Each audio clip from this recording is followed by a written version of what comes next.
visible and not to just vote and not to just express their views on social media, but to quite frankly put their bodies on the line, get in the streets, and to be seen because he was aware of the impact of visibility in changing the world, specifically politics and policy.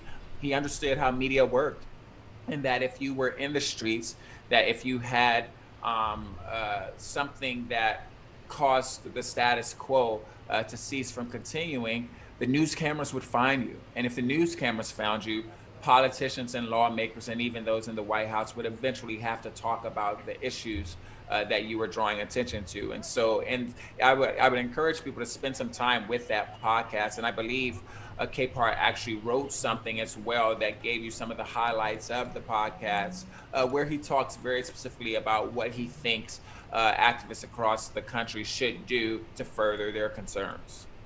Yeah, it's a Cape Up podcast, a Washington Post podcast. And yeah, Jonathan Capehart, our colleague, did write a really moving article about that conversation. If you're just watching images there, it did look like someone may have fainted or passed out, was there on the ground. So we're trying to figure out exactly what was happening. If you saw that and were wondering, we're trying to figure that out as well. In the meantime, we're